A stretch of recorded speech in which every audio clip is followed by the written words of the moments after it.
Hello, everybody, wherever you may be, from coast to coast, and sea to shining and sea. Welcome back from around the world. This is Ham Radio Live, where we talk about radio for about an hour, have some fun together.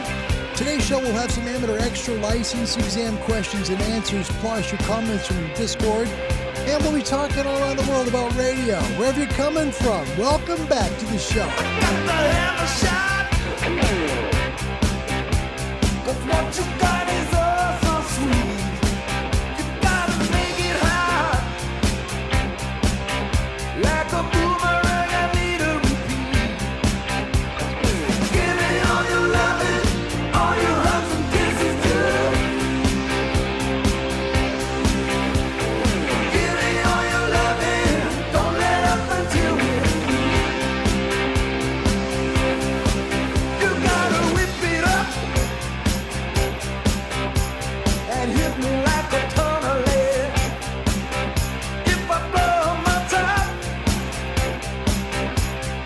will you let it go to your head? From their Eliminator album, Give me all your loving, Eliminator, all your hugs and kisses too. ZZ Top, little Give Me All Your Lovin' today on a Monday, June 13th, 2022. And this is the little show that could. Around the world, wherever you may be, away we go. Hi, everybody. Welcome back to the Shack in Oregon. My name's Larry. My call sign, Amateur Radio, is Kilo 7 Hotel November. Good to see you guys. Happy Monday. Sorry it's taken so long. It's been a long day here, and, getting the show up was kind of difficult, and that's kind of the way it's been for the last week, so my apologies if I'm late for your day. Thank you for hanging in there with me. I do appreciate it. So we always appreciate y'all coming to the show, wherever you come from around the world here. Who's on first? What's on second? I don't know who's on third. We better find out who's on first. First one in today, Joe McConney, the Northwest, well represented. Welcome, Joe.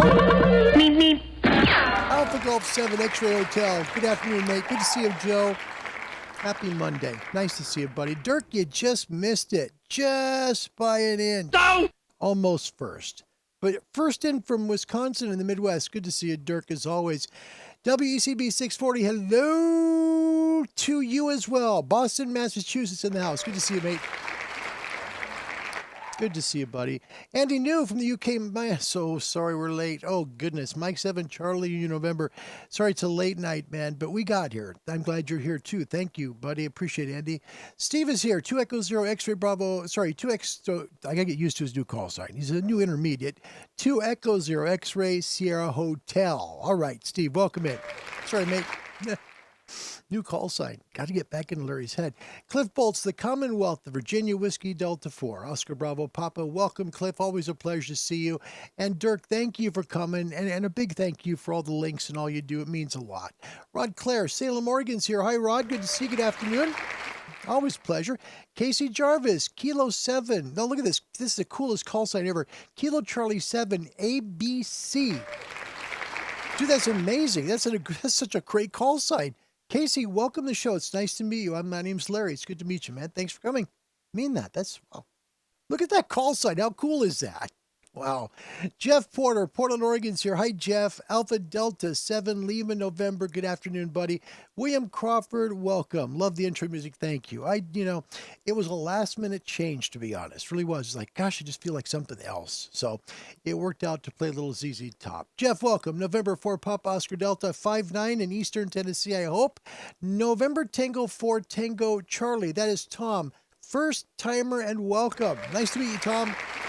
Good to see you, man. My name's Larry. It's an honor to meet you. Thank you, Tom, for coming to Ham Radio Live. It's nice to have you. Dirk, welcome. Good to see you as well. Look at this. First timer as well. This is incredible. Holy cow. Duvate, 2011. Hi, Larry. Oscar Alpha 6, Delta Union Yankee from Peru. Wow.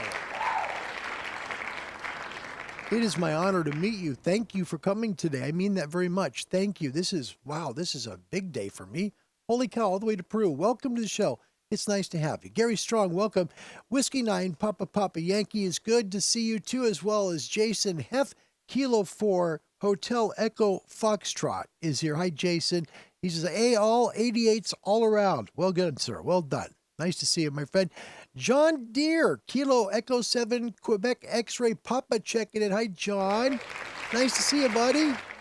I had a good day today. I'm going to tell you real quick what happened. It was really neat. As much as you guys know, I've talked about wanting to join a local club, right? Because it's good to be part of a club. It is. It's nice because you have people who kind of have the same thing you're interested in. You could talk and make friendships and stuff. Well, I had the honor today of being a part of a little bit, just a little part of the Dallas, Oregon Amateur Radio Club.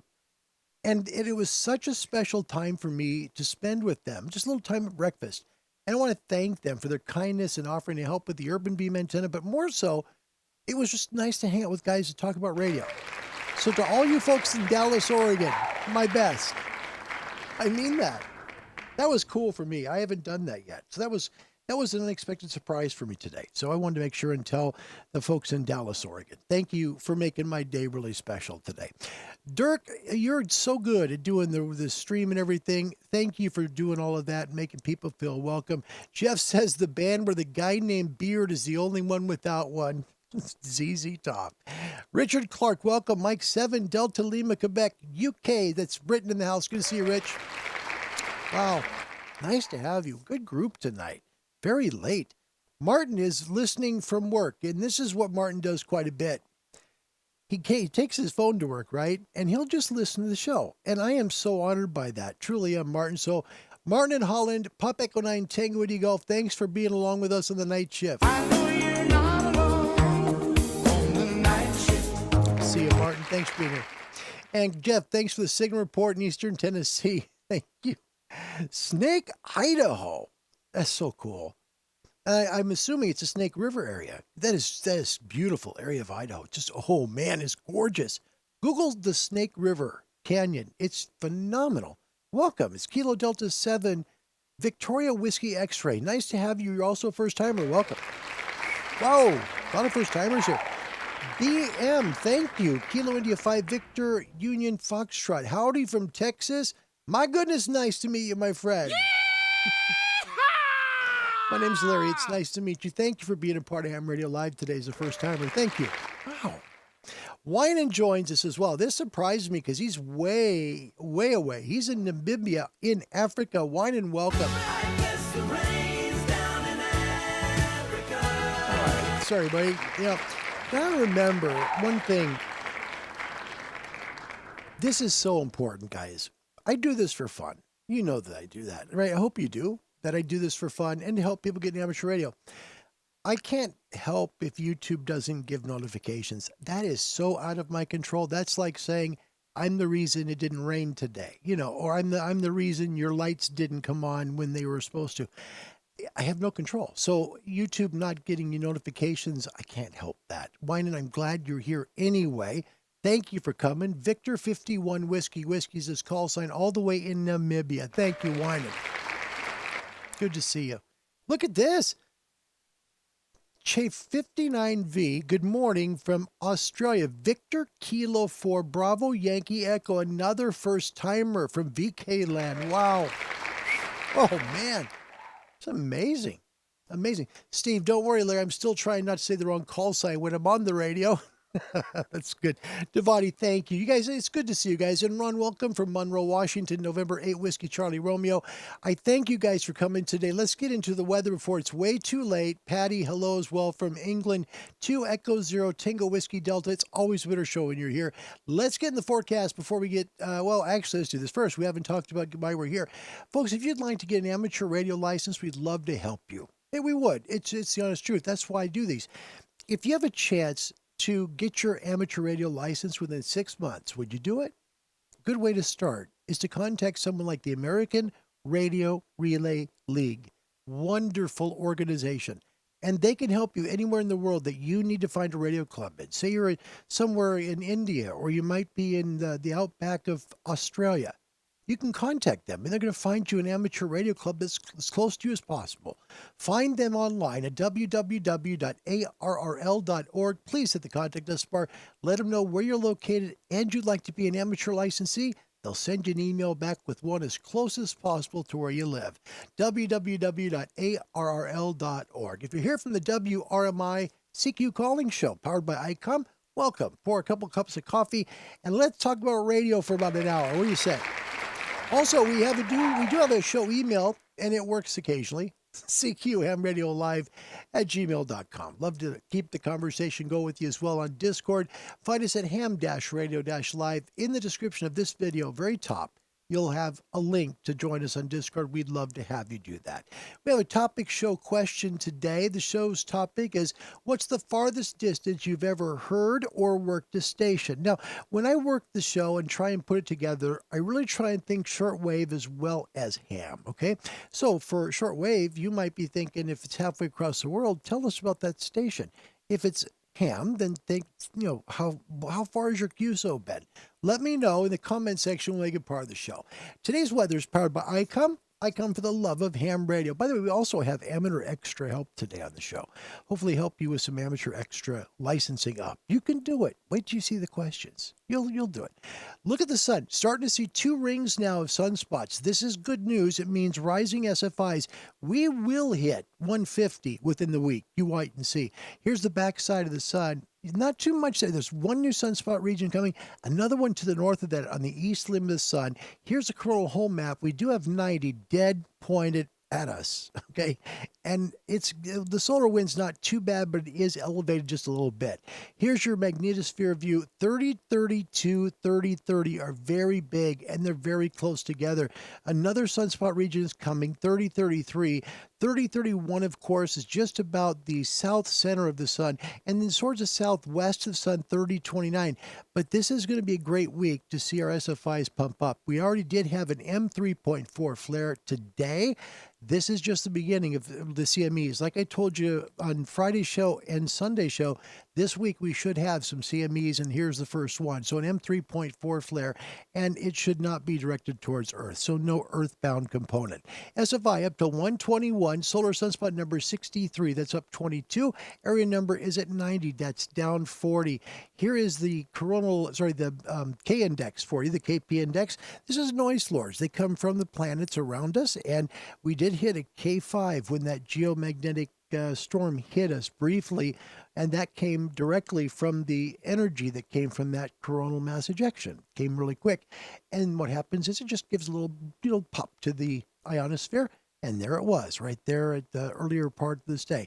We're down to a K2 now, though, which is quiet. K means if you're at K2, quiet conditions. It's just at the edge of quiet, so decent noise floors. Should be quiet noise floors all the way through Wednesday. Shouldn't have any problem with that. Your Kilo Charlie 2 Golf maps coming up. Right now, here's your QRZ information. SFI 121, solar number at 63, A index is 9, K is 3, BZ latitude positive, and solar wind is up a little bit to 468.8 kilometers per second.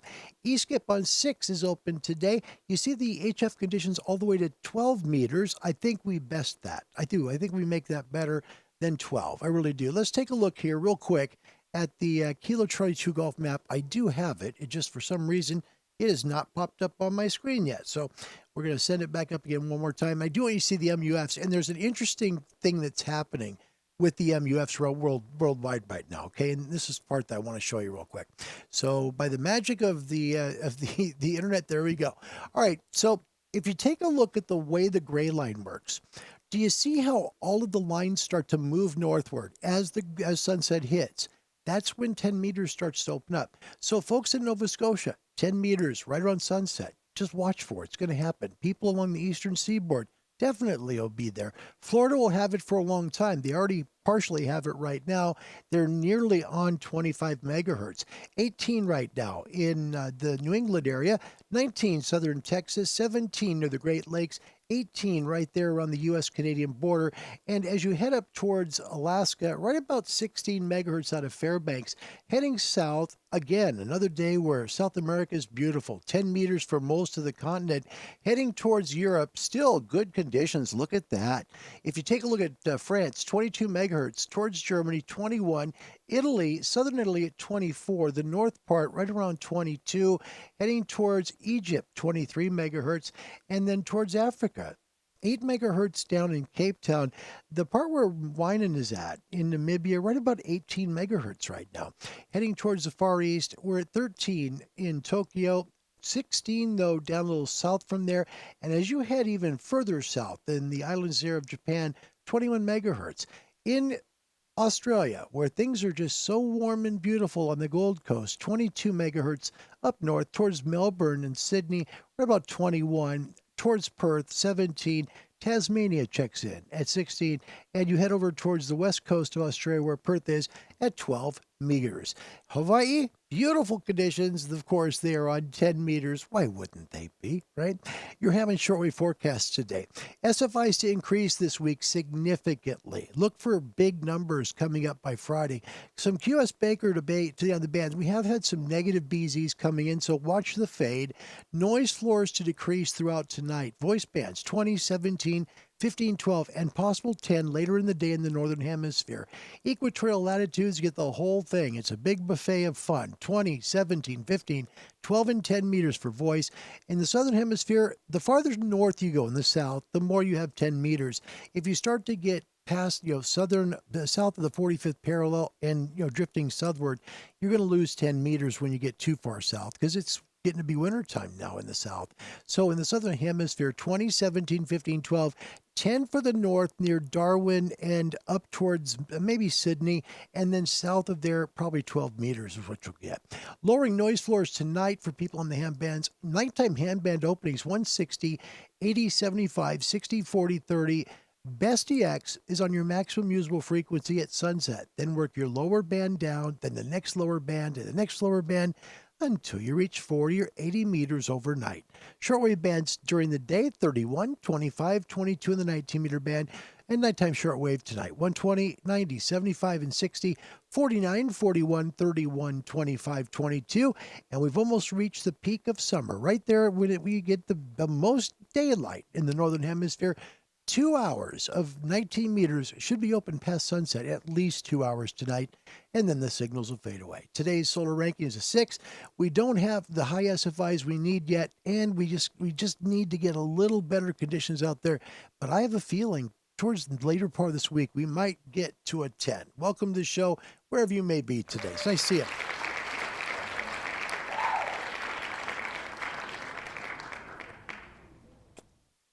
Okie doke. Let's see. Wine and Larry, to be too loud and too proud. You given me a scare. Well, sorry about that. Didn't mean.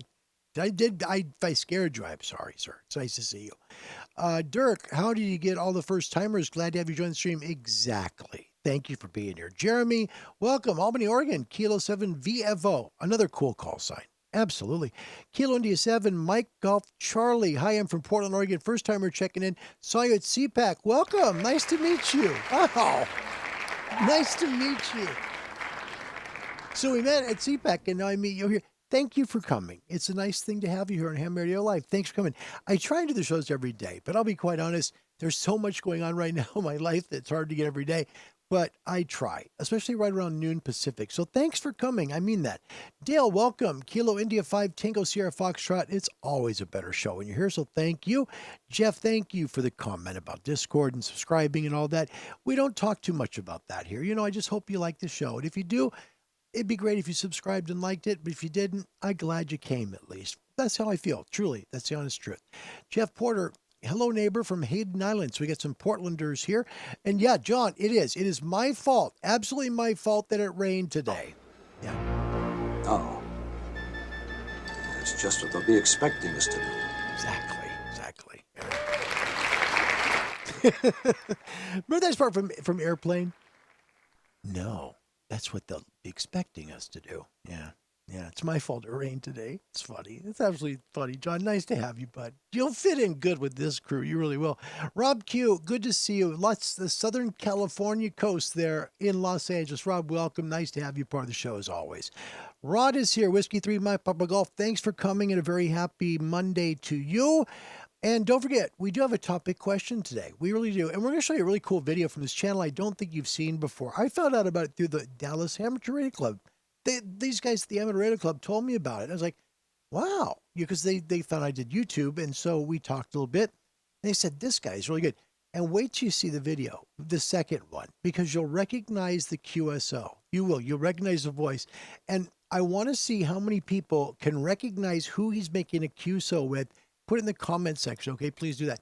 Also, don't forget our topic question. What's the farthest distance you've ever heard, like on a shortwave receiver, or worked on an amateur radio receiver? All right, we're going to get into this little segment where this is a guy that doesn't have a ton of subscribers, and I would love to bomb his site with subscribers, and there's a reason. Watch this video first, and then we'll get into the part where he makes a QSO with somebody that I'm sure most of you know, and put the name in the comment section once you hear that part. But the first video, this is the first one he ever did on his channel. His channel is called Dead Ham Walking. Check this out. Hi, I'm George, KJ7OKW, Dead Ham Walking. Thanks for visiting my channel. I've been a ham for about 2 years, and I'm completely obsessed with summits on the air and parks on the air.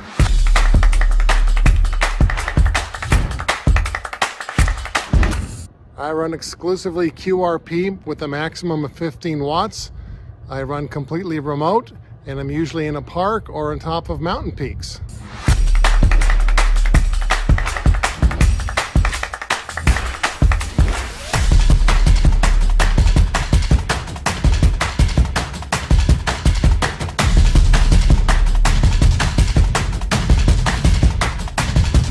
I live in northwestern Montana. Not too many people up here, but plenty of soda peaks and Poda parks.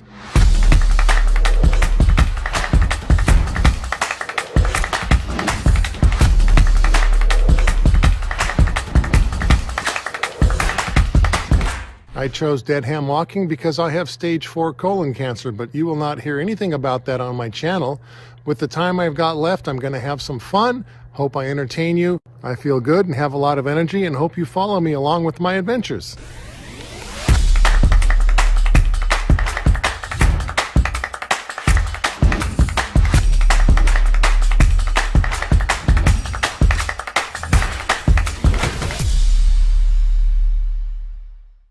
I plan on making my videos entertaining and informative, so if you like my content, please like and subscribe. I appreciate it. And he ends his videos the exact same way, so watch this.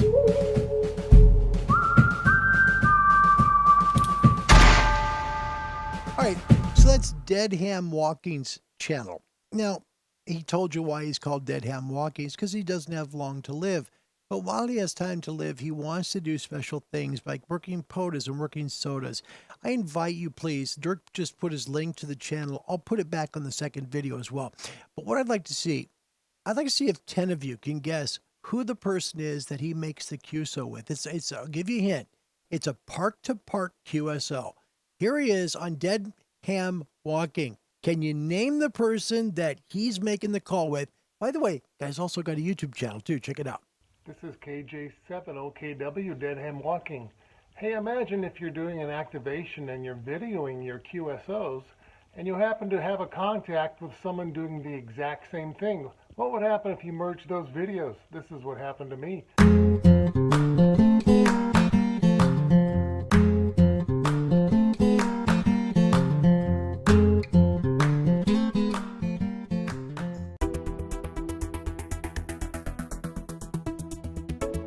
Park to park, park to park.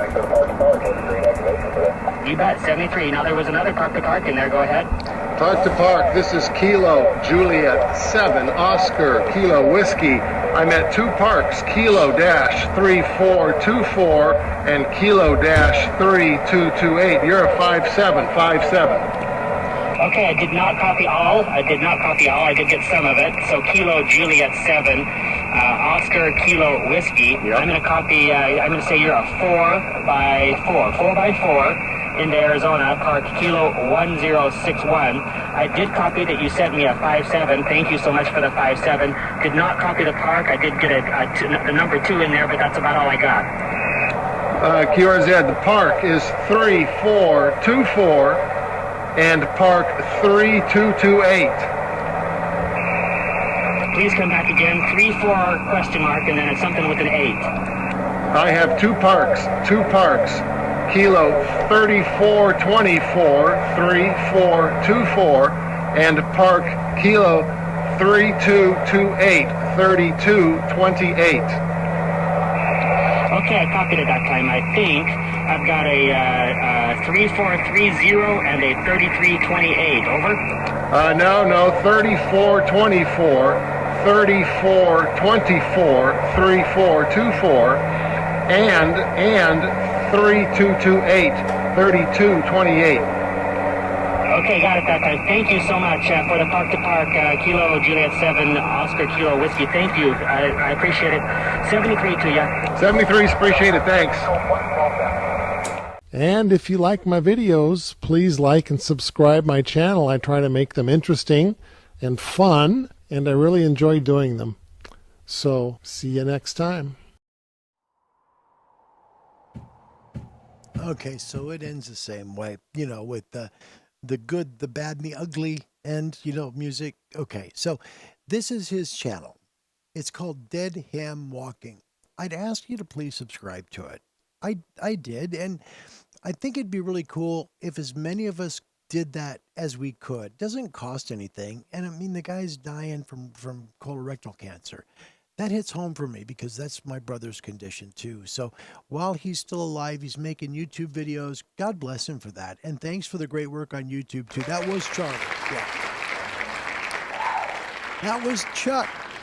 Charlie Brown, November Juliet 7 Victor, who's, by the way, right now on a nice little cruising sailing ship going to the Bahamas. Yeah! Imagine that. All right. We're going to try also, and we do have a question today. The farthest you've worked, the farthest you've worked on your radio. So say it's a short wave, you know, the farthest you've heard. Maybe it's the farthest QSO you've made. Put it in the comment section. We'll make it part of the show today. We do have a couple answers to this, and I appreciate y'all coming through. Andy was the first one. Mike 7, Charlie Union November. He had an interesting point. He said, my old 1980 receiving log has plenty of ZLs in it, so that's New Zealand. That's about as far away of the UK as you can get. Andy, nice calls. Thanks for adding that to the show. Appreciate it. John Deere says, shortwave listening from New Zealand and Cuba. That is quite a haul. Nice work, John. Love it. I'm a shortwave guy at heart. Yeah, that's my fun too. Yeah. And then, look at this is great. Victor Kilo 4 Bravo Yankee Echo. Is there anyone selling some propagation powder to put around my antenna? Well done. That's a very smart idea. What's up, Doc? Nice comment. That's good. Barry Wendon, welcome from the UK. Golf 6, Juliet Mike X-Ray. And y'all got it right. It is Charlie made the call with. It's pretty cool. When I heard it, I was like, man, yeah, it's Charlie. And Ron, you had it right. It has to be Charlie. Charlie Brown. Red Summit RF. Good friend, dear friend indeed. All right, let's get into a segment here that may help you to get some encouragement. I mean this. Don't let the amateur extra license in the U.S. really fool you or make you believe that you're not smart enough to take it. If you already got the general, you're really close to the extra. Now, there's going to be more questions, of course, but you can miss more as well. You can pass this test. You can. We're going to take a look at some amateur extra license questions that are currently on the FCC exam and hopefully help you to get the motivation to do that extra exam to get the frequencies you're missing on 15, on 20, on 40, where you really can make some great DX calls. All right, first question on our Ham Bites today. Ham Bites are courtesy of Ham Test Online. Ham Test Online, you'll get your money back if you don't pass. That's a pretty good deal. Find them on Ham Test Online. Actually, it's called hamradiolicenseexam.com. That's where you'll find them. They're just phenomenal people. All right, so first question, and this is an interesting one. It should come around this way, sorry. Which of the following can be calculated using a Smith chart? Whenever you see a word Smith chart, it has to do with impedance, okay? And it can be impedance along transmission lines. It could be even antennas, okay? This is what they look like, okay? A Smith chart, you'll see these and your mind may explode. We don't want that to happen. No! But in this case, really, it shows you the capacitive section of it, the inductive portion of the Smith chart. It's a way of finding out impedance, all right? That's how it used to be done before we had nice little antenna analyzers. So which of the following can be calculated using a Smith chart? Of all of these, antenna radiation patterns, not it. Certainly not it. Impedance along transmission lines. If you see Smith chart and the answer impedance, you'll have it right because it's about impedance in either antennas or in antenna feed line. That's what it's about. All right, so next question. Who is responsible? This starts out like, who's responsible for this? Okay. Who is responsible for the proper conduct and necessary supervision during an amateur radio operator license examination session? Okay. Is it A, the VEC coordinating the session? Remember, VEC is the volunteer exam coordinator, who's kind of the person that oversees the volunteer examiners. It's a way of having like a supervisor to help them with various things, okay? So volunteer examiner coordinator, who's coordinating the session? Or is it B, the volunteer examiner session manager? Is it C, the FCC? It used to be that way. Used to be done at the FCC license office, but it's no longer done that way. Or is it each administering volunteer examiner? Okay, if you've learned from your general license, you know that you need 3 volunteer examiners to be there. The volunteer exam coordinator doesn't have to be there at all. Just 3 volunteer examiners of the license level that you want to be at or higher. It's really important, okay?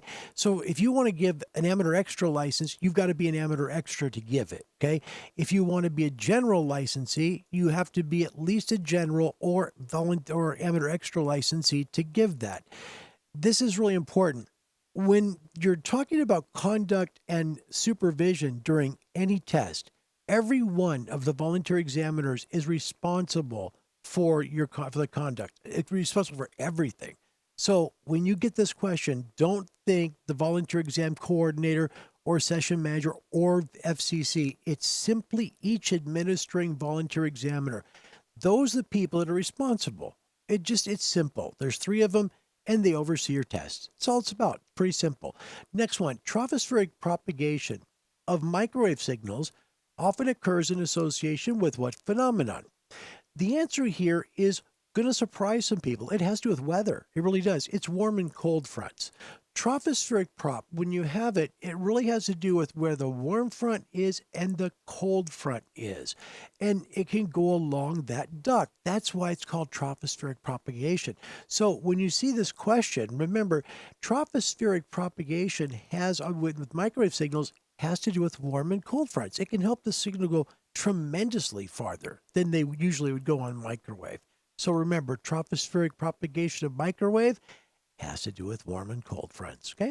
Next, and this is an interesting question, what does the 304A solar parameter measure?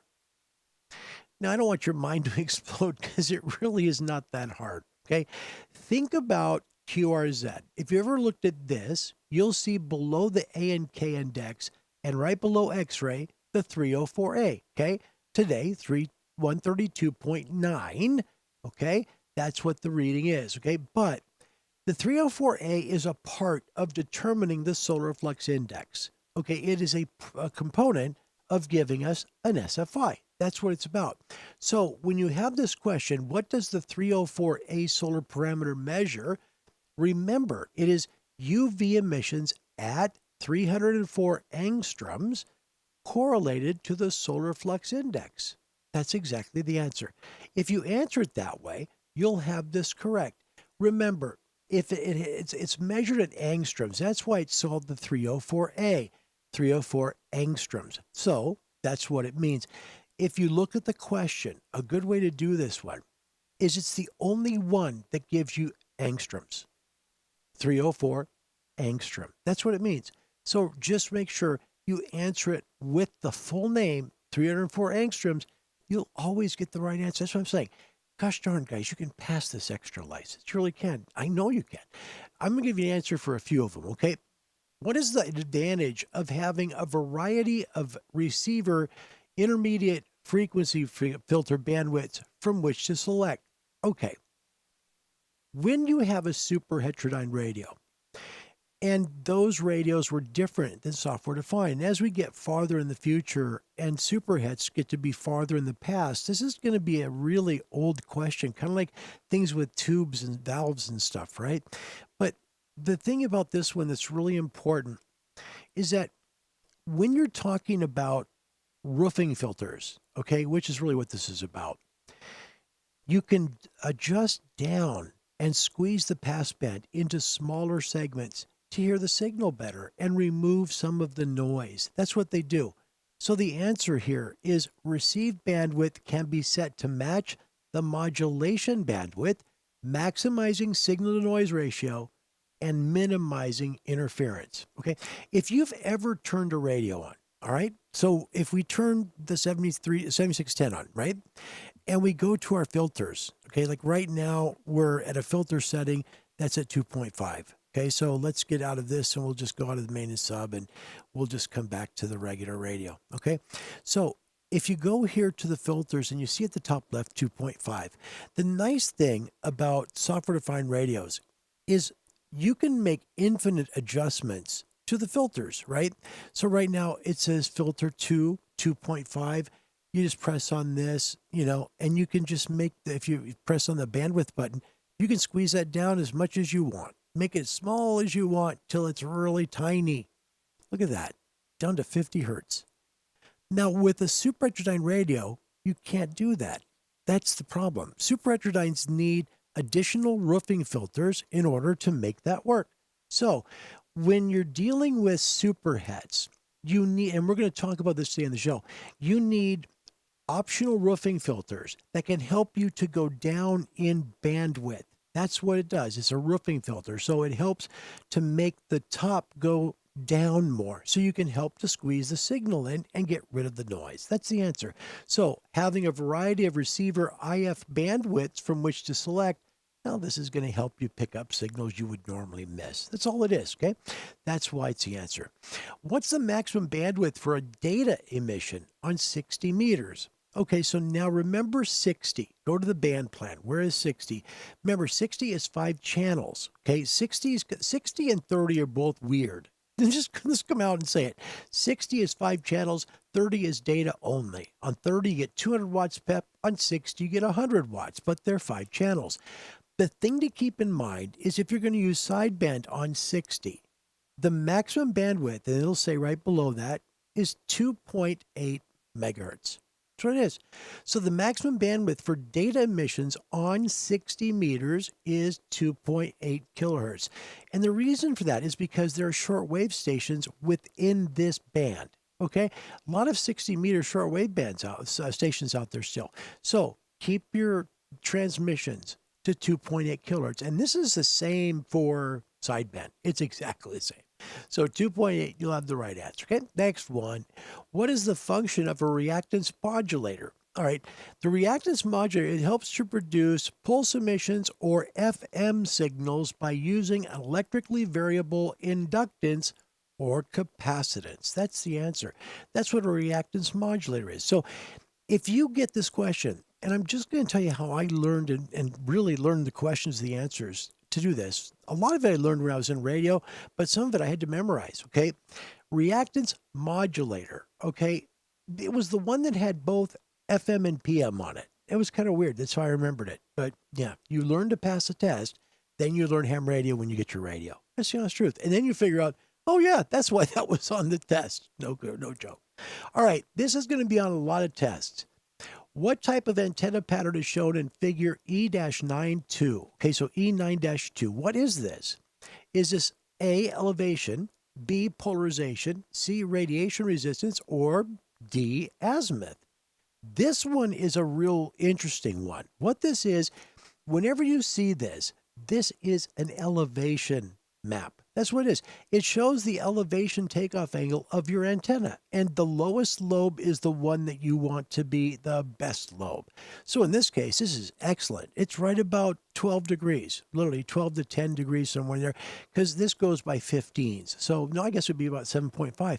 This would be an amazing antenna, 7.5 degrees off the horizon. So when you see an antenna that looks like a hand, right, with like a right hand with the thumb and the 3 fingers, it's an elevation map. That's what it is. Get that question, you'll have it right every single time. Elevation. And you'll learn about this. Really, you will. Once you start building antennas after you get your license, oh man, and it'll all make sense. Oh, that's why that was on the test. Yeah, it will. Really well. All right, next, we only have a few more minutes. Which amateur stations are eligible to operate as Earth stations? Okay. We're all here, right? So the answer is simple. of these three, any amateur station subject to the privileges of the class of operator license held by the control operator. That's the answer here. So when you see which amateur stations are eligible to operate as earth stations, don't get confused with general, advanced, or amateur extra. Don't get confused with any amateur station whose licensee has filed a pre-space notification. Oh my gosh, doesn't make sense. This is simply about any amateur station who has the privileges to work it. That's all it's about. So if you get this right, you will absolutely ace it. So good to know, okay? Which of the following describes a ZEP antenna? If you see this question, ZEP antenna, it's simply an end-fed dipole. That's all it is. A ZEP antenna is another word for an end-fed dipole antenna. You'll have it. Next on the amateur extra. What is the term, and this is also on the Canadian test, on the higher Canadian test. What is the term for the time required for the capacitor in an RC circuit to be charged to 63.2% of the applied voltage or to discharge to 36.8% of its initial voltage? Before you say who cares, just know it's on the test, okay? The answer is simply one time constant. That's all. It's just one time constant. That's the time required for the capacitor in an RC circuit to be charged to 63.2 or the applied voltage to discharge to 36.8. If you remember one time constant, you'll have it right. And that was on my test as well. Also, what are three oscillator circuits used in amateur radio equipment? If it said Colpitts, I knew it was right. That's how I did this. No kidding. I remembered Colpitts was the one. The other ones, Hartley and Pierce, would be found on other ones, but not Colpitts.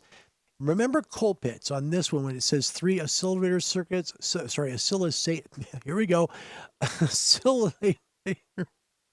Oscillator circuits. I can't even say the word. Oscillator circuits used in amateur radio equipment. My gosh. Colpitts, Hartley, and Pierce. Hike. Next, what is the most common configuration of a, look at this word, optisolator or optocoupler? Look what they both are.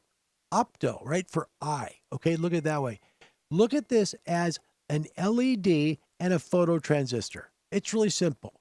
This is a newer question, by the way. Newer, it wasn't there 10 years ago. So what's the most common configuration of an optisolator or optocoupler? It is an LED and a phototransistor. It's really about solar power. Okay. Final two questions. What is the phase relationship between this current through and the voltage across a series, and here's the key word, resonant circuit at resonance? Those final five words, series, resonant circuit at resonance, means you have a resonant circuit. Everything's fine. So everything is in phase. Means the voltage and current are in phase. Think about when you've got a perfectly resonant antenna, 1-to-1, and you've got your radio there, right? If you've got really great feed line, 100% of that power is going right out that antenna. That's what you're talking about. The voltage and current are perfectly in phase. You'll have it right. Last question. What is one of the potential hazards of operating in the amateur radio microwave bands? This has to do with human safety. Look at it this way. These are very small waves, okay? The answer has to do with your safety, okay? Doesn't have to do with the damage to the joints of the antenna structures or, high gain antennas. Microwaves often travel long distances by ionospheric reflection. No, they don't. They don't do that at all. No. The answer is the high gain antennas commonly used can result in high exposure levels. And that would be of RF, of radio frequency.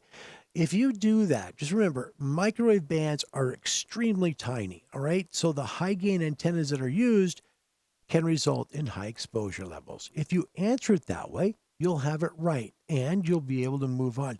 The Amateur Extra Test is one of a bunch that you can get on Hand Test Online. They have the new technician license, which comes in on July the 1st. They also have the current general and the current amateur extra license in the U.S. A wonderful place. Money back guarantee if you don't pass. And my goodness, my friends, if you don't have your extra, get it because you deserve it. There's about between who you listen to, 2 to 3 years left of this solar cycle going up. Now's the time to license up to extra. Go to someone like Hamtest Online, take your study and get your extra ticket. They can never take the license away from you. Never. Never. They may name it something different, right? But you won't lose those frequencies. So please do that. Now's the time to license up, guys, because this is going to be such a remarkable solar cycle. If I'm blessed enough to still do this show in a couple of years, and we're right about the top of the solar cycle, and the numbers are really huge, we're going to really be talking about something special. I mean that. That's why it's important for me to encourage you to license up, because you should. You deserve those frequencies, all right? We got some good friends coming to the channel. On the 24th of June, Hayden's coming from Down Under, VK7 Hotel from Ham Radio DX. He's going to be answering all your questions on the channel. Please join us. That's Friday, June 24th here in the States, 2300 UTC. So folks I know it's late in Europe, but this is going to be so well worth your time. 4 p.m. here in the Pacific time zone, 7 p.m. in the East. Please join us to meet Hayden from Australia, Victor Kilo 7 Hotel. Then July 9th at 1900 UTC, Carlos Kilo Delta 9 Oscar Lima November, talking Parachute Mobile. Great stories from Carlos, a good guy, a humble dude, and we're very honored to have him. Please join us July 9th at 1900 UTC. Then on July 16th, we're going to talk about battery powering your transceiver. Yep, by Kevin Zanjani of Bioenno Power. He's going to be answering your questions about portable operating your radio and what kind of battery power you might need to power up a certain station that you want to take on the road with you. We're excited to have Kevin join us. He'll be on July 16th at 1900 UTC. Thanks to Bioenno Power and Kevin for joining us on the show. Then coming up on the beautiful date of July 30th at 1900 UTC, Jason Kilo Charlie 5 Hotel Whiskey Bravo from Ham Radio 2.0 joins us. That's going to be fun. We're going to have fun with Jason, have a nice conversation with him and talk about YouTube, ham radio, and he'll be taking your questions. That's the best part about the whole thing.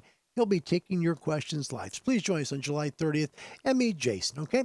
Don't forget, today's topic question show, what's the farthest distance you've ever heard or worked a station? Let us know. We'll make it part of the show, all right?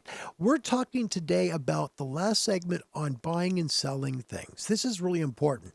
If you have an older Super Heterodyne radio, it could have expensive parts in it that you don't know about.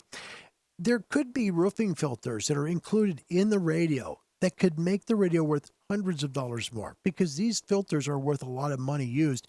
Most of them are out of production. There are still some being made and sold, but a lot of them are no longer in production. So for example, if you know, for example, your Elecraft K3 or K3S has all the roofing filters for sideband or whatever, you've got a pretty good item there and you should get more money than someone without one, okay? Maybe you've got a Yaesu and it's got the 300 hertz filter and it also has the 1.2 SSB filter if you got a 101 Delta or MP.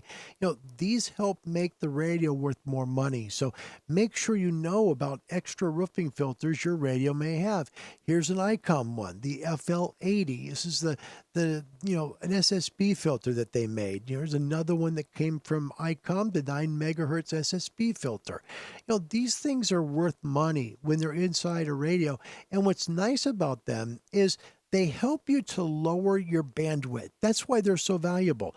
Instead of we're so spoiled with software-defined radios because we can go down to 50, you just saw 50 hertz from 3 kilohertz, right? It's simple. The field programmable gate array inside of software-defined radio just automatically lets you pare down that passband automatically. But not so in a super heterodyne. That's not how they work. They have crystals in them, and they have only so far they will slide the passband down. That's why you need the optional roofing filters. And this is a good example of how they work, right? You've got, for example, a Yaesu rig. There's your 3 kilohertz SSB filter. And then you've got a couple of CW, or you could use maybe the 600. Be hard to do for sideband, but you go 600 on SSB, 300 for SSB. Now you've got a couple of great roofing filters for you to work on Morse code, right?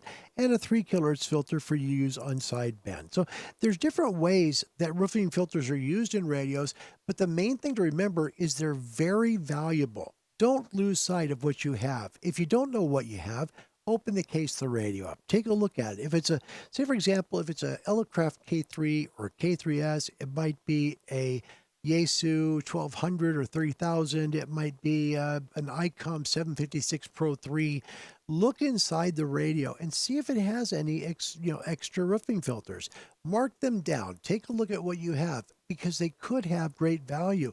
So when you go to sell the radio, you've got something worth more money. And when someone asks, well, you're $300 more or $400 more, they could buy another one. Well, because I've got the expensive roofing filters. That's why. And then it will all make sense to the person. So, and even when you're buying a radio, if you're buying a superhet, like when I bought my K3, one of the things that was really important to me was I wanted the SSB filters. I wanted the 2.7, the 2.1, and the 1.8. That was really important. It was a dual receive K3. So it had that on both. It had 2.7, 2.1, 1.8 on both receivers. I was thrilled. I really was. And I paid up to buy it. But when I sold it, I also sold it up because it had those filters in it. Please be very careful. And one place will tell you this too. If you ever go to what's it called? Texas Trading Company, something like that. They always say, look inside your radio to see if it has special roofing filters because that can drastically increase the value of your radio. Know what you have before you sell it. That makes all the difference in the world. Just a little tip to help you out in ham radio. Right? I hope it does. Really. Yep. And Jeff, there you go. PM is phase modulation, FM frequency modulation, same basic thing, different way of getting there. Yeah. And we're going to show you guys something else. We did, Larry did one of those moments that Larry's very famous for in this show, where I just totally camp out and just completely became a moron in front of all of you. My name is Larry. And we're going to really explain something today to you. Okay. Let's get a look at the radio real quick because this will make it easier, okay? Different types, when we look at things, for example, we're looking at radios, okay? And we're taking a look at what radios could do. For example, the modulation on the right side, and this, if you take a look, there are three areas. You see the waterfall at the top. Left side is going to be the receive passband. And then on the lower right, that's transmit. That's what you actually see transmit. I have it set to minus 30 dB because I'm trying to show you something. So we're not at any power. We're just at zero. So and I've got a dummy load it's going to. But here is basically what the signal looks like from an audio perspective. When you look at amplitude modulation or sideband even versus FM, watch the difference. We'll speak higher and lower, just like louder and volume, right? Louder volume, lower volume. And watch what the waveform does. This is on sideband. Is this frequency available? This is Kilo 7 Hotel November. Okay, see that? So we talk a little high, a little low, and now we'll do it one more time. Is this frequency available? This is Kilo 7 Hotel November. Okay, you see how it kind of goes together. Now watch it on AM. AM will look exactly the same. Take a look. Here we're going to AM. Is the frequency available? This is Kilo 7 Hotel November. Okay, so everything kind of crumped together and kind of went, in and out. Now watch FM. Here's FM. Watch again, lower right. Is the frequency available? This is Kilo 7 Hotel November. You see how distinctively different the waveform goes on FM. On frequency modulation, it changes completely your waveform. We'll try it again. Checking frequency availability. This is Kilo 7 Hotel November. Hold on to your vowels or your consonants. It really, you can just see how different it is from AM, which is like this. Testing station Kilo 7 Hotel November. See how that is? The waveform for AM and FM is very, very different when you're using an oscilloscope to see how you sound. AM and FM are quite different in how they get the data or words or music, whatever, from their transmitter to your station. And that's a small example of how that works. And I had it backwards the last show. I was saying AM is like, it's squished and up and down. FM is that, but AM is definitely a waveform that's a lot, tighter. It goes tighter and it goes wide, tighter and wide. Amplitude modulation is different. So so you see it, because this is on a lot of ham radio tests, okay?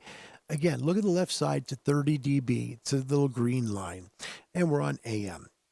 Kilo 7 Hotel November. Okay, just the call sign.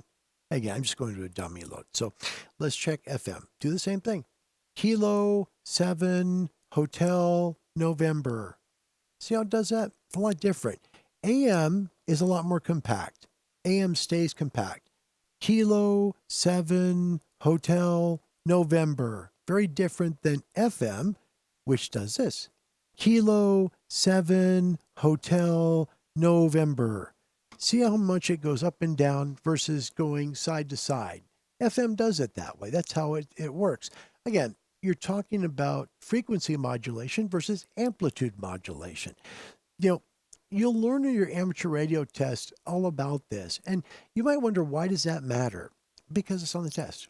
And that's really the only answer. It doesn't mean that you need to be an expert at everything in radio, but it helps to understand the difference in the sine wave of how AM works versus how FM works to help you understand things better. This is the greatest hobby on earth, and there's so many things you can do, from digital modes to AM to FM to packet radio to radio teletype, FT8, moon bouncing your signals off the meteor scatter, working off the aurora borealis. It's endless. There's so many things you can do. Get the highest license you can in amateur radio and do the best you can always to be on the air. You'll make good calls. You will. You will. Speaking of people who make good calls, let's get this really fast, okay? All right, let's take a look real quick. We're going to celebrate today. So it's pretty doggone special on the show, so away we go. This one is about Robert R.J. Spitz from Chilliwack, BC. Good to have him part of the channel's family here. Victor Alpha 7 Union Yankee watches us all the way from British Columbia. Robert, we're grateful you're part of the channel. Says he's been licensed since 2013 with a basic with honors, so he got the Canadian basic at 80% or higher, which gave him the honors class. Besides radio, I'm an avid biker and father of 2. His main radio, I love it. It's an ICOM IC7656 Pro 3. The Pro 3 is such an amazing radio. Says he absolutely loves it. He says, for an antenna, I have roughly 126 feet of wire, about 60 feet up, with ladder line directly into the shack to an MFJ 993 Bravo tutor. His call sign previous call sign was Victor Alpha 7 Hotel Juliet Sierra. And this is what he looks like. There he is. That's RJ, our friend RJ Spitz from Chilliwack, Vancouver, British Columbia. British Columbia. RJ, thank you sincerely for being a part of Ham Radio Live. We appreciate you, man. We do. Watch us all cat. Is that cool? That's my favorite part of the show. Okay, we can finish it now. Yeah. Dirk says, we were looking at antenna radiation patterns during a chat on Discord yesterday. It makes a big difference, really does. By the way, and he also says, it's the 40th anniversary of E.T. this year. Jeez. I remember when E.T. came out in theaters, it was such a big deal. Big lines trying to get in. It was just amazing. E.T. was really special. WCB, this is a neat point. ELI, the Iceman, but at resonance, they're equal, so no phase difference. And that comes from a radio engineer. That good to have you, my friend. Thanks for saying that. Engineers are cool. Yeah. William, good to see you, buddy. November 5 Echo Victor Victor. I love William. William's a neat guy. The answer is never cross the streams. It's true. True. Oh gosh, I could hear the dogs going crazy. William says they did take frequencies away from some classes once upon a time. They wanted to incentivize. They wanted to make it better for people getting higher levels of license. Larry can't talk today. It's been a long day. Oh gosh, long day. And he says, that Carlos guy is nuts. He's always jumping out of perfectly good aircraft. Yeah, exactly.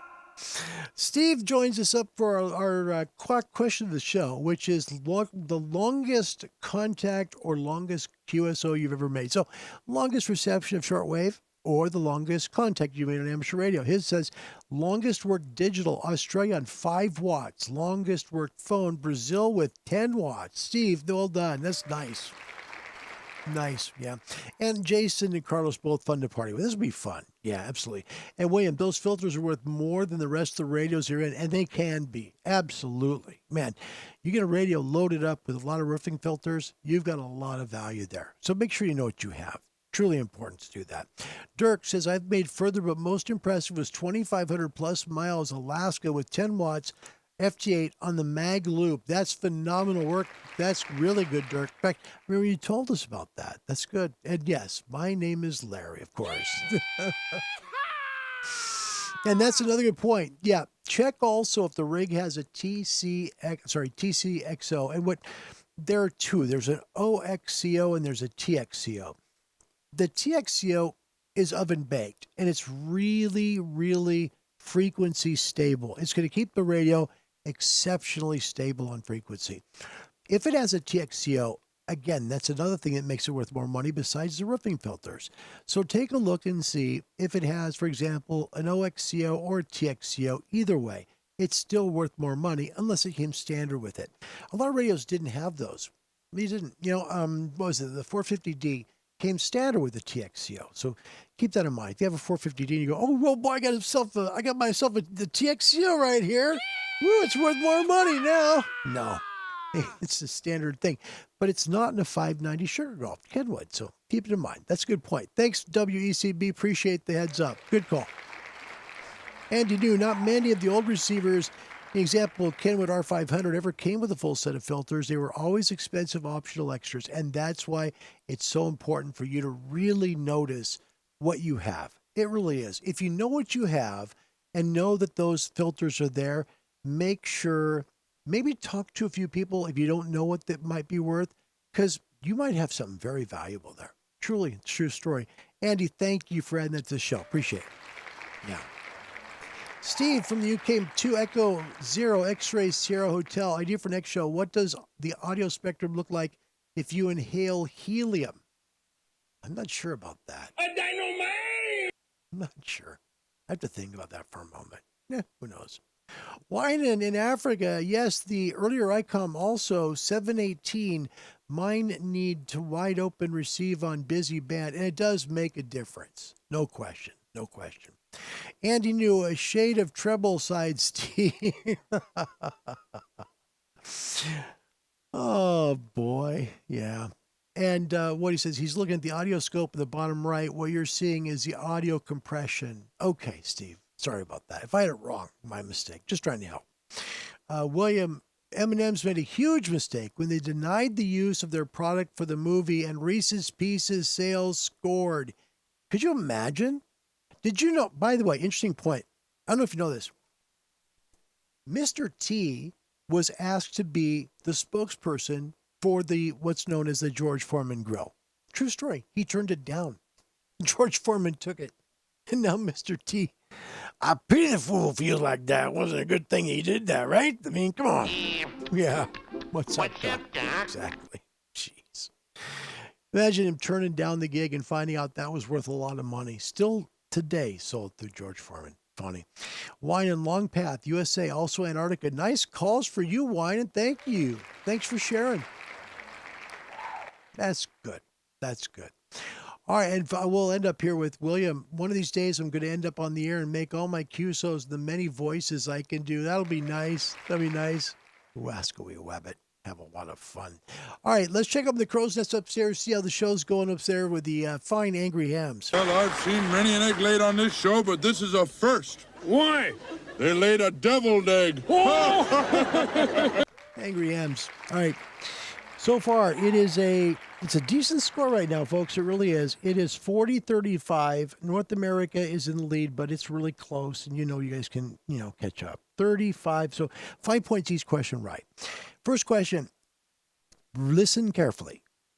It is not possible to work both short path and long path radio communications to one another at the same time. Okay? Listen carefully again, because you'll get this wrong.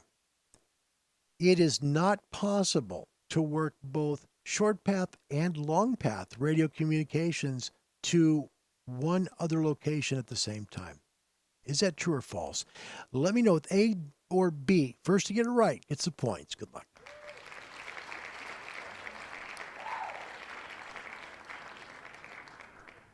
Mike Oswald, welcome back. Alpha 7, Mike Oscar, Kirkland, Washington, checking in. Thanks, Mike. Good to see you. Good evening. Steve, 2 Echo 0 X-Ray, Sierra X-Ray. Sorry. X-Ray Sierra Hotel. Gosh, Steve, I'll get it. I promise.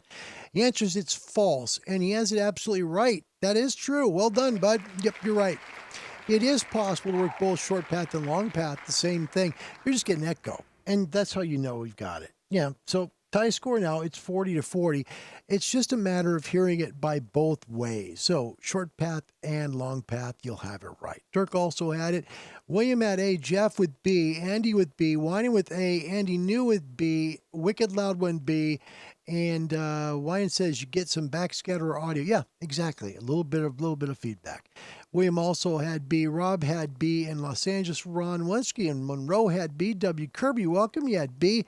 And there you go. Let's catch up the second question, which is, what is the maximum propagation distance of 2-meter signals to stations lying beyond the horizon? Okay, now, these are weird questions, right? Because you're not really sure if that, this is the longest you could ever do, because there's always someone who could go longer. Okay, but just look at the question. What's the maximum propagation distance of 2-meter signals to stations lying beyond the horizon? Okay, could be any of these things. A, 115 miles, which is 185 kilometers. B, 25 miles, which is 40 kilometers. C, well over 500 miles. Or D, 10 miles, which is 16 kilometers. Can you guess what the maximum propagation distance of 2-meter signals to stations lying beyond the horizon might be? A, B, C, or D? First one in gets it. Good luck.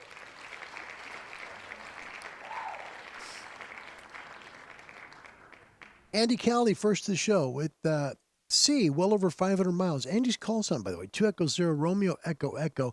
And he got it 100% correct. 2 for the UK. That means 2 for the world today. Well done, you guys. Well done. Yep, 40, and it is now 45-40 for the world. They're in the lead. Yeah, you can get over 500 miles with great propagation on 145 megahertz, 444. You can really do well on 2 meters. So over 500 miles in great conditions, it will work, okay? A from Steve, Dirk with C, Whining with C, William in Jacksonville with B, and Andy New with C. All right, there you go, friends. Let's quickly check the Discord panel, because this on channel, because we're going to hurry and get out of here soon, because if we don't, it'll be a longer show than we have right now. Cue the music. That's not the music I want. I will not do that music. No, we're not going to do that music. I have other music for this, and there's a reason for it. You'll get it in just a moment, because it all makes sense then. So let's cue the music down. There we are. All right. That's the music we wanted for this. Our Discord channel is found at ham-radio-live. We'll put a description section on the video below. It'll be the first part of the description section. If you scroll down, there's lots of things you can do here, from radio help, after show party, rag chew chat, YouTubers and streamers, funnies, and a whole bunch more. Remember, it's ham-radio-live. As we go down, today, Dirk, Romeo, is call sign Whiskey 9 Romeo Delta Yankee. Thank you for saying when I'm live. You know what, Dirk? I don't say that enough. Both you and Jeff, what you do on the channel means a lot. Thank you sincerely for this. I mean it. Next up, Ishmael from Dominica, talking about a 100-watt, 7 megahertz magnetic loop for units and apartments. Thank you for this, Ish. It might help some people who are in apartments. Well done, mate. That's good stuff. Next up, Andy New from the UK. Here's a link to Golf Mike 6 Delta X-Ray's helpful online course for the UK Intermediate License Exam, with a great link right there for you to follow for you folks in the UK. Thank you, Andy, for that. Also, Steve, 2 Echo 0 X-Ray Sierra Hotel, talks about Mike India 6, Indy November Bravo, in Northern Ireland, booming here in Southern England. Thanks for the Sing report. Always glad to hear that. Rodney, Pop Alpha 9 Romeo Whiskey. Not bad, just got Alaska on 17 meter with a 5.7 report. Nice work, Rod. Also, take a look at this. And here's the reason we're playing the song. Alpha Alpha 3 Romeo. That's Fred. And there he is. He is a giant Thin Lizzy fan, really is. And here's how much. There he is with Phil's mom. This is Phil Lynett's mom. It says, me and my hero in Dublin, 2016. Now you know why my YouTube name is LizzyFan4986. Me and Philo's mom, 2016, at her home in Glencore in 2019. She was reunited with her boy. There's a nice picture of you, Fred, and it's really cool that you got this one on Discord. Thank you for adding this to the show. Also, Seamus, look at this. He's starting a YouTube channel. He says he's been on YouTube for about 10 months now and enjoying making low-key amateur radio videos about ham radio, astronomy, and music. Check out his channel. Find it at N7 Mike Whiskey, November 7 Mike Yankee Whiskey. You'll find it that way and be able to find out all about Seamus's new YouTube channel. There you go. Play the rest of the song, you want to do it? Why not? Thin Lizzy. That was a fun song. Love that very much. Hey guys, it's been a fun day for me to spend with you. I hope I can come tomorrow. If I can't, please understand. There's just a lot going on. But I really wanted to try and get at least today's show up, and especially to thank the Dallas, Oregon Amateur Radio Club for their kindness as well as their goodness to come over and try and help to get the urban beam up on the roof. Thank you guys very, very much. All of you from around the world, from Wynan in Africa, who contacted the Portland Amateur Radio Club to have them come help, to all of you worldwide, Dirk and Josh, I'm thinking all the people, Jeff and Andy and Rodney and just everybody, Rob, all of you guys, you're so special to me.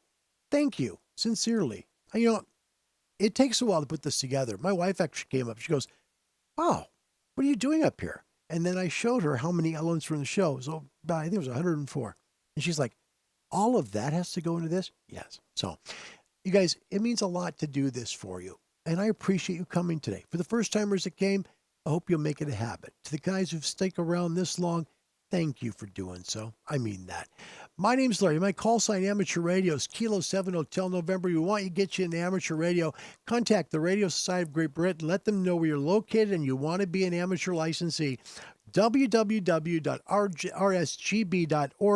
Please hit the contact us bar. That's www.rsgb.org. Let them know you want to be licensed and where you're from. They'll send you an amateur radio club close to you. We're going to get a sign off on television tonight from Holland. Till we meet again, God bless you wherever you may be. May He protect you all night and bring you to a sunny tomorrow. God bless you and goodbye, everybody.